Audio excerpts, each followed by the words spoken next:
started.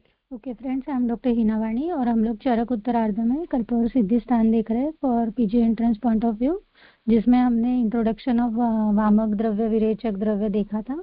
अभी हमें कल्पना सिद्धि अध्याय देखना है, जिसमें पंचकर्म संबंधी जानकारी हम लोग लेंगे। तो पंचकर्म संबंधी कुल 12 क्वेश्चन जो है वो अग्निवेश द्वारा पूछे गए थे जब उन लोगों का सभा चल रहा था, या सब लोगों की मीटिंग हो रही थी, तो उन्होंने 12 ऐसे क्वेश्चन पंचकर्म से रिलेटेड पूछे थे। तो पंचकर्म कल्पना आप सभी को पता है, चरक संहिता के हिसाब से वमन, विरेचन, नस्य, अनुवासन और आस्थापन, ऐसे 5 जो कर्म है उनको पंचकर्म हेडिंग अंडर लिया है। और सुश्रुत संहिता में ये दोनों को बस्ती हेडिंग अंडर लेके रक्तमोक्षण एक छठा टाइप बताया, या 5 ऐसे टाइप बताए हुए हैं। ओके, तो हम लोग चरक संहिता देख रहे हैं, तो चरक के अकॉर्डिंग ही जाएंगे। तो पंचकर्म कल्पना में सबसे पहले हम लोग करते हैं स्नेहन और स्वेदन। तो स्नेहन जो है, अगर मृदु कोष्ठी इंसान है तो 3 दिन तक स्नेहन देते हैं, मध्यम कोष्ठी है तो 5 दिन तक, क्रूर कोष्ठी है तो 7 दिन तक। ओके, किसका मृदु रहता है, किसका मध्यम रहता है, किसका क्रूर रहता है? तो कफ प्रकृति वालों का कोष्ठ मृदु रहता है, पित्त वालों का मध्यम और वात वालों का क्रूर। और ये 7 दिन पश्चात या 3 दिन पश्चात या 5 दिन पश्चात जब स्नेह सात्म्य के लक्षण दिखने लगते हैं, तो हम लोग फिर वमन या विरेचन, जो भी पंचकर्म हमने डिसाइड किया है, वो हम लोग देते हैं। अभी स्नेहन के बेनिफिट्स उन्होंने बताया हुआ है कि क्या बेनिफिट्स है, स्नेहन क्यों देना चाहिए। तो स्नेह अनिलम हंति मृदु करोति देह मलानाम विनिहंति संगमम, मतलब जो कॉम्प्लेक्स दोष है उनका जो संघात है वो ब्रेक करता है, वात दोष को घटाता है, और देह में जो मल है, जो एक्सक्रीटा है, उसको सॉफ्ट बनाता है। ओके, स्वेदन क्या करता है? तो दोषों को द्रवीभूत करता है और बहिर्मार्ग विमुख कराता है। ओके, तो ये दोनों के लाभ है, इसलिए कोई भी पंचकर्म करने से पहले स्नेहन और स्वेदन कराना चाहिए। तो ये भी एमसीक्यू पॉइंट ऑफ व्यू से आप ध्यान में रखना कि कितने दिन कितने कौन से दोष में कौन से कोष्ठ में स्नेहन दिया जाता है। ओके, स्नेह पीने के 1 दिन बाद द्रव उष्ण मांस रस चावल खिलाकर वमन कराते हैं। स्नेहन के 3 दिन बाद विरेचन कराए। ओके, अभी विरेचन के पहले कौन सा आहार लेना चाहिए? तो जांगल, यूष, स्निग्ध, कफ वृद्धिकर, ऐसा आहार हम लोग विरेचन के पूर्व देते हैं। अभी अगर कफ क्षीण हो और हम लोग उस पेशेंट को वमन देते हैं, तो वमन औषध जो है वो विरेचन जैसा काम करता है, नीचे चला जाता है। और अगर कफ वृद्धि है और हम लोग विरेचन दे रहे हैं, तो वमन करा देती है वो दवाई। ओके, इसलिए मंद कफ में हमेशा विरेचन कराना है और वृद्ध कफ में वमन कराना है। तो ये भी एमसीक्यू पॉइंट ऑफ व्यू से ध्यान में रखना इम्पोर्टेंट है। ओके, अभी पंचकर्म वमन विरेचन रक्तमोक्षण में एक प्रस्थ द्रव्य हम लोग लेते हैं, मतलब 13.5 पल, मतलब 54 तोला।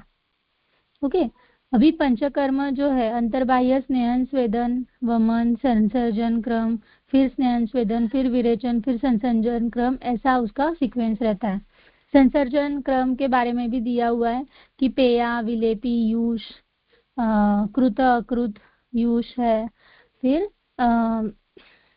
मांसरस है, तो कितने कितने अन्न काल देना है। तो प्रधान शुद्धि अगर हुई है, सभी दोष अगर अच्छे से बाहर निकल गए, तो पेया 3 अन्न काल देना है, विलेपी 3 अन्न काल देना है, उसके बाद फिर अकृत यूष 3 अन्न काल, फिर कृत यूष 3 अन्न काल, फिर मांसरस 3 अन्न काल। 3 अन्न काल मतलब मॉर्निंग, फिर night means lunch, dinner, lunch, फिर दूसरा, फिर डिनर, लंच, डिनर, ऐसा उसको दिया जाता है, तो उसे संसर्जन क्रम बोला जाता है। तो ऐसे 12 अन्न काल लगते हैं जब प्रवर शुद्धि में हम लोग संसर्जन क्रम फॉलो करते हैं। तो अगेन एमसीक्यू के लिए ध्यान में रखना, मध्यम शुद्धि में 2-2 अन्न काल हम लोग पेया देंगे, फिर 2 अन्न काल विलेपी देंगे, फिर अकृत यूज देंगे, फिर कृत यूज देंगे, तो ऐसे 8 अन्न काल हमको लगेंगे। मतलब इधर हमें लग रहा है 6 दिन आफ्टर वमन, इधर हमें लग रहा है 4 से 5 दिन। अवर शुद्धि अगर है तो एक एक ही अन्न काल हम लोग ये संसर्जन क्रम को फॉलो करते हैं। अभी प्रवर शुद्धि किसे कहा जाएगा, अवर शुद्धि किसे कहा जाएगा, मध्यम शुद्धि किसे कहा जाएगा? तो जो वमन का जो क्वांटिटी है उस पर, विरेचन का जो क्वांटिटी है उस पर ये शुद्धि का जो मेजरमेंट है वो डिपेंड रहता है। तो वमन का जो है प्रधान शुद्धि अगर रहती है तो 2 प्रस्थ जितना वामक द्रव्य बाहर निकलता है, मध्यम में 1.5 प्रस्थ जितना और अवर में 1 प्रस्थ जितना, according to Charaka Samhita. But Vagbhata ने अलग बताया हुआ है। ओके, तो ऐसे ये चार्ट आप देख लेना जिसमें वमन विरेचन में कितना द्रव्य बाहर निकल रहा है, कौन पहले निकल रहा है, कफ के बाद पित्त निकल रहा है, पित्त के बाद वात निकल रहा है। तो ये सीक्वेंस से अगर होता है तो उसे प्रधान शुद्धि कहा जाता है।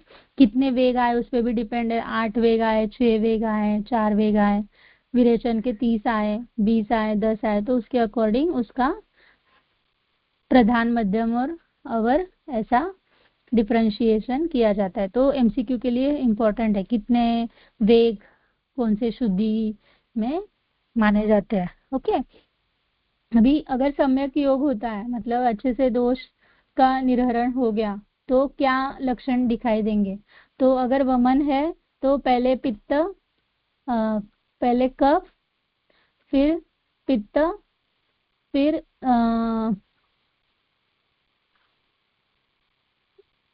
कफ पित्त अनिल क्रमात्, मतलब पहले कफ फिर पित्त फिर वात निकलेगा, मन प्रसन्न होंगे, स्वस्थता मिलेगी, अधिक कष्ट नहीं होगा।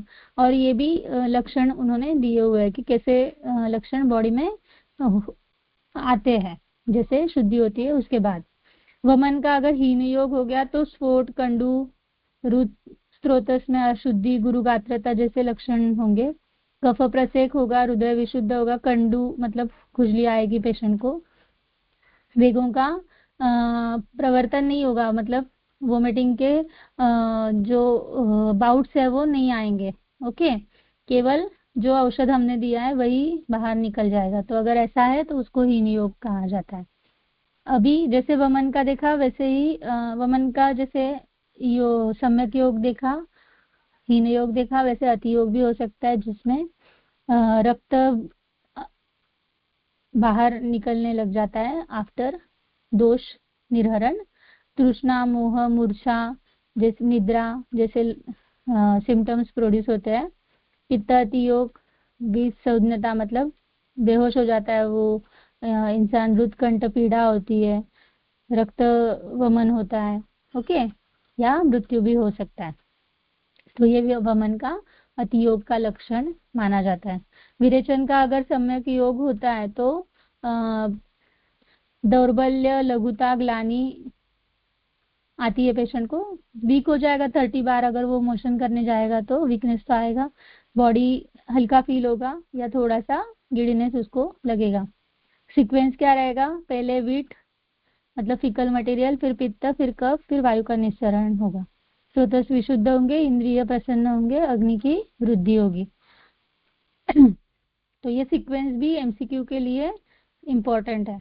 ओके, अगर हीन योग हो जाता है तो स्टीवन मतलब मुंह में चिकटापन आना, हृदय शुद्धि, उत्क्लेश, श्लेष्म पित्तयोः, छर्दी मतलब दोष ऊर्ध्व मार्ग से बाहर निकलना, पीनस नाक में से पानी आना जैसे लक्षण दिखाई देते हैं। ओके, और अगर अति योग हो जाता है तो मेद, मांस, उदक सदृश रक्त, श्लेष्म पित्त, उदक बाहर आता है तो अति योग माना जाता है।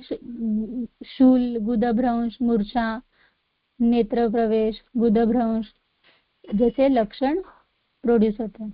तो ये अति योग के लक्षण माने जाते हैं। तो ये दोनों के, वमन के हीन, अति और उत्तम योग के लक्षण, और विरेचन के उत्तम, मध्यम और अति योग के हीन, उत्तम और अति योग के लक्षण जो है शुद्धि के पॉइंट ऑफ व्यू से हमें ध्यान में रखने हैं। ओके, अभी निरूहावस्थी अगर हम लोग देते हैं और सम्यक योग अगर होता है तो क्या सिम्टम्स प्रोड्यूस होते हैं? तो प्रसृष्ट विणमूत्र, समीरणत्वम, रुच्च अग्निवृद्धि, आशय लाघवानी, मतलब फिकल मटेरियल जो है वो एडिक्वेट क्वांटिटी में बाहर निकलेगा, यूरिन एक्सपल्शन होगा, वात बाहर निकलेगा, फैटस प्लेटस जिसे बोला जाता है, बॉडी में हल्कापन महसूस होगा, अग्नि बढ़ेगा और खाने में टेस्ट आएगा, रुचि बढ़ेगी। ओके। अगर अयोग हो जाता है तो छर्दी, रुद्रोग, गुदबस्ती, लिंग के प्रदेश में शोफ, प्रतिशाय, उल्लास मतलब मुंह में खट्टा पानी आना, मारुत मूत्र संग, कॉन्स्टिपेशन या यूरिनरी इनकॉन्टिनेंस जैसे सिम्टम्स, श्वास, ये सब अयोग के लक्षण माने जाते हैं। और अतियोग अगर होता है तो विरेचन में जैसे सिम्टम्स दिखाई देते हैं वही सिम्टम्स दिखाई देते हैं। तो नोट करें कि ये तीनों भी जो चीजें हैं, हीन, अतियोग और उत्तम योग की, तीनों भी संहिता में बताई है, चरक, सुश्रुत और वाग्भट संहिता में। ओके। अभी अनुवासन बस्ती का अगर सम्यक योग होता है तो क्या लक्षण प्रोड्यूस होते हैं? तो प्रत्यय सक्तम सशकृत तैलम, रक्तादि बुद्धि इंद्रिय प्रसाद, स्वप्नानुवृत्ति लाघवता, बलम च सृष्टाश्च वेगास्य अनुवासिते। अभी फिकल मटेरियल के साथ ऑयल भी बाहर निकलता है। ओके। और रक्त, इंद्रिय, बुद्धि सब प्रसन्न हो जाते हैं, बॉडी में लाइटनेस फील होता है। तो ये अनुवासन बस्ती के सम्यक योग का लक्षण है। अगर अयोग होता है तो अधर शरीर, उदर, बाहु, पृष्ठ, पार्श्व, ये जो रीजन है उधर रुक्षता, खरता फील होगी, विणमूत्र संग होगा मतलब ऑब्स्ट्रक्शन हो जाएगा। ओके। तो ये अयोग के लक्षण है। और अतियोग अगर हो जाता है तो अगेन उल्लास, मोह, मूर्छा, विकृतिका जैसे सिम्टम्स प्रोड्यूस होते हैं। वैसे ही शिरोविरेचन के सम्यक योग, अयोग, अतियोग के लक्षण बताए हैं।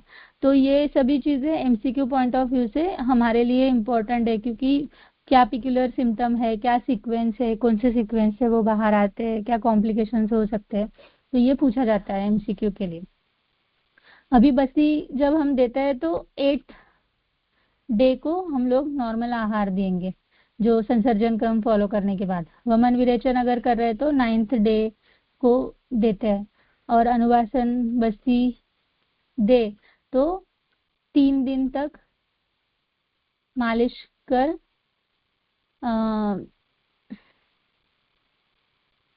ओके। अगर हम लोग वमन विरेचन दे रहे हैं तो 9th डे को हम लोग अनुवासन बस्ती उसमें दिया जाता है। तो ये भी एमसीक्यू के लिए इम्पोर्टेंट है।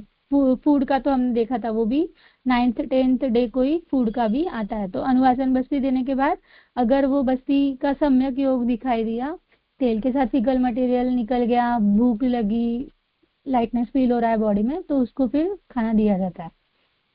ओके।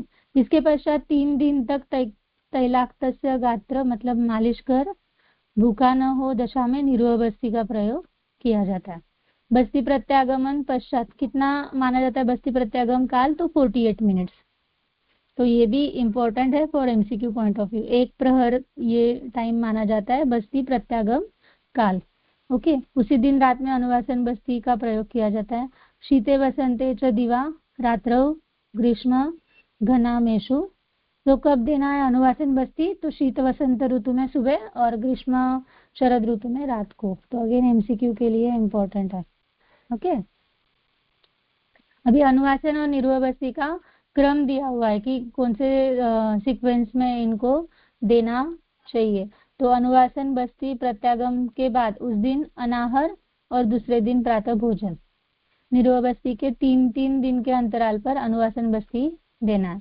वायु न बढ़ा हो तो 3rd दिन अनुवासन बस्ती दे, कफ पित्त बढ़े हो तो 5th दिन अनुवासन बस्ती देना है। तो ये सभी चीजें ध्यान में रखना। अनुवासन बस्ती संख्या दी है कि अगर कफज विकार के लिए हम लोग दे रहे हैं तो 1 से 3 अनुवासन बस्ती देना है, पित्तज विकार में दे रहे हैं तो 5 से 7 और वातज विकार में दे रहे हैं तो 9 से 11 अनुवासन बस्ती हमें देना है। ओके। अभी जैसे हमने वमन विरेचन के गुण देखे, वैसे ही हमें बस्ती, अनुवासन बस्ती, निरोह बस्ती के गुण देखने हैं, बस्ती के सामान्य गुण देखने हैं, फिर शिरोविरेचन के बारे में जानना है, बस्ती की प्रधानता जानना है, क्योंकि बस्ती को अर्ध चिकित्सा भी कहा जाता है। तो ये सब चीजें हम लोग नेक्स्ट लेक्चर में देखेंगे। ओके।